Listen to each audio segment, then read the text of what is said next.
السلام عليكم ورحمة الله وبركاته. نحمده ونستعينه ونستغفره ونؤمن به ونتوكل عليه ونعوذ بالله من شرور أنفسنا ومن سيئات أعمالنا. من يهده الله فلا مضل له ومن يضلله فلا هادي له. ونشهد أن لا إله إلا الله وحده لا شريك له. ونشهد أن سيدنا وحبيبنا ومولانا محمدا عبده ورسوله الذي أرسله الله تعالى بالحق بشيرا ونذيرا وداعيا إلى الله بإذنه وسراجا منيرا. فقد قال الله تعالى في كلامه المجيد وبرهانه التوحيد: أعوذ بالله من الشيطان الرجيم. بسم الله الرحمن الرحيم. وما أرسلناك إلا رحمة للعالمين.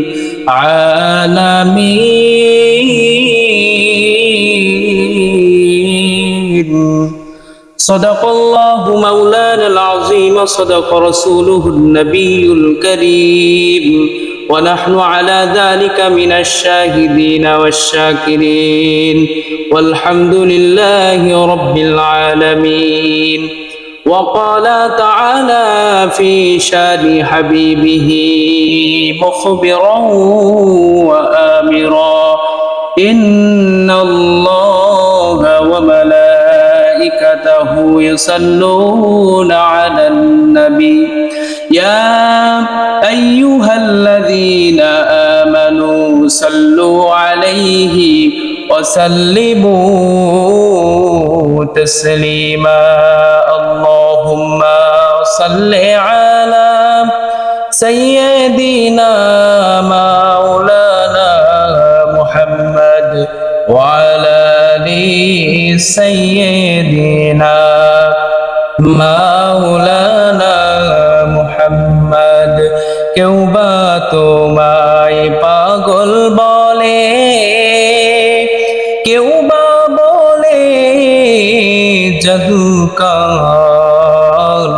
আমার আল্লাহ বলেন ওগো হাবিব আপনি আমার পয়গম্বর। আল্লাহুম্মা সাল্লি আলা سيدنا مولانا محمد وعلى آل سيدنا مولانا محمد. بلغ العلا بكماله كشف الدجى بجماله حسنت جميع خصاله صلوا عليه وآله.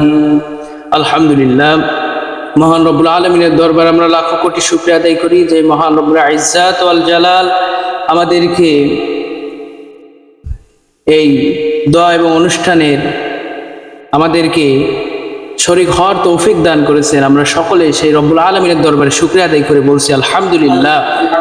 দুরুদ ও সালাম পাঠাই সেই মহান হাবিবের উপরে যিনি আপনার আমার নবী, বিশ্ব নবী, দোজাহানের বাদশা নবী, খাতামুন নবীন, শাফিউল মুজনামিন, মানবতার মুক্তির দূত, মানুষের জন্য উত্তম আদর্শ, যাহার মাধ্যমে আমরা আমাদের জীবন বিধান হিসাবে মহাগ্রন্থ আল কোরআন পেয়েছি, জাহান্নামে যাওয়ার পথ থেকে বাঁচার পথ পেয়েছি, ঠিক কিনা?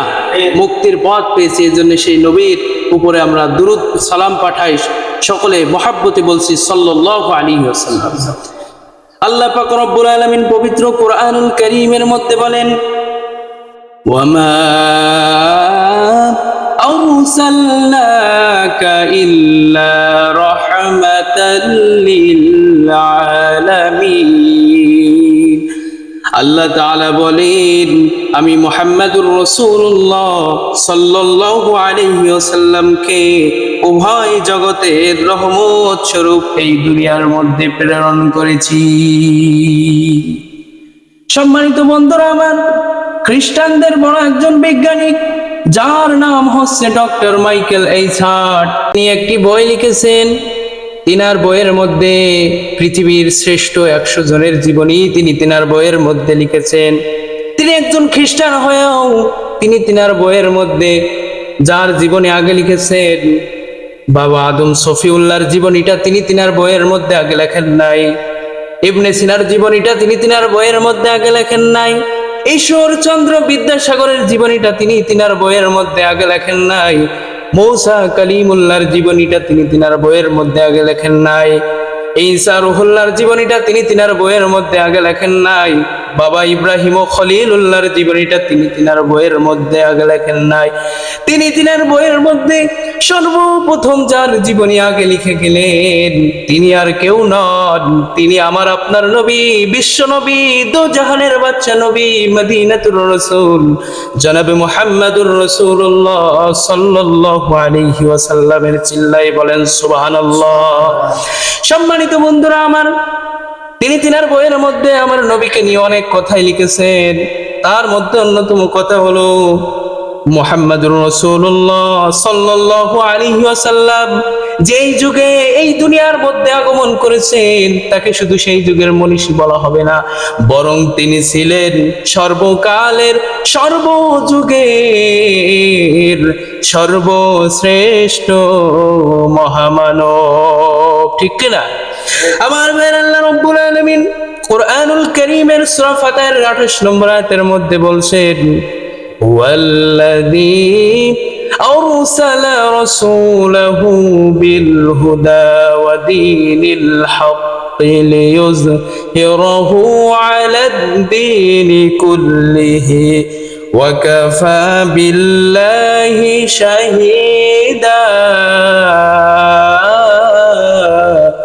আল্লাহ রাব্বুল আলামিন বলেন, আমি মুহাম্মাদুর রাসূলুল্লাহ সাল্লাল্লাহু আলাইহি ওয়াসাল্লামকে সত্য ধর্ম ইসলাম এবং কোরআন দিয়ে এই দুনিয়ার মধ্যে প্রেরণ করেছি।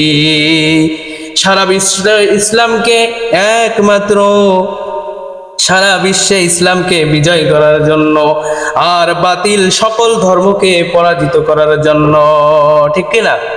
সম্মানিত বন্ধুরা আমার, আল্লাহ পাক রব্বুল আলামিন বলছেন, ওয়াকাফা বিল্লাহি শাহীদা, আমার আল্লাহ রব্বুল আলামিন হচ্ছেন উত্তম সাক্ষী। সুবহানাল্লাহ। আমার ভাইয়ের, আল্লাহ রব্বুল আলামিন বলছেন, এই পৃথিবীতে যত ধর্ম আছে সকল ধর্ম তুচ্ছ, একমাত্র ইসলাম ধর্ম সত্য। কথা বলেন ঠিক কিনা? আমাদের ইসলাম ধর্ম সত্য কিনা, শ্রেষ্ঠ কিনা? আল্লাহ পাক রব্বুল আলামিন কুরআনুল কারীমের মধ্যে বলছেন, ইন্নাদ-দীনা ইনদাল্লাহিল ইসলাম, আল্লাহ তাআলার মনোনীত ধর্ম হলো ইসলাম। কথা বলেন ঠিক কিনা? আমরা মুসলমান হতে পেরেছি, বিশ্ব নবীর উম্মত হতে পেরেছি, এটাকে আমাদের জন্য সৌভাগ্যের বিষয় না অভাগ্যের বিষয়? অবশ্যই সৌভাগ্যের বিষয়। এই জন্য আমার ভাইরা, আল্লাহ রাসূল সাল্লাল্লাহু আলাইহি ওয়াসাল্লাম নবী আমাদেরকে কত ভালোবাসেন, কত ভালোবাসেন। আমরা নবীর উম্মত হয়ে সেই নবী থেকে কিছু দিতে পারলাম না। কথা বলেন ঠিক কিনা? আল্লাহ রাসূল সাল্লাল্লাহু আলাইহি ওয়াসাল্লাম যখন ইন্তেকাল করবেন, মালাকুল মাউত আজরাইল তার দরবারে আসলেন, সালাম দিলেন, আসসালাতু ওয়াসসালামু আলাইকা ইয়া রাসূলুল্লাহ, আসসালাতু ওয়াসসালামু আলাইকা ইয়া হাবিবাল্লাহ। ওগো নবীজি, আল্লাহ পাক রব্বুল আলামিন আমাকে পাঠিয়েছেন, আপনি যদি যেতে চান আমার সাথে চলুন, আর যদি না যেতে চান আল্লাহ পাক আপনার হায়াত বাড়িয়ে দেওয়ার জন্য বলেছেন। আল্লাহ রাসূল সাল্লাল্লাহু আলাইহি সাল্লাম দেখলেন পরবর্তীতেও আমাকে একদিন চলে যেতে হবে, কারণ মৃত্যুর স্বাদ সকলকে একদিন গ্রহণ করা লাগবে। কথা বলেন ঠিক কিনা? আল্লাহ রাব্বুল আলামিন সূরা মুমিনের 16-17 নম্বর আয়াতের মধ্যে বলছেন, ثم إنكم بعد ذلك لميتون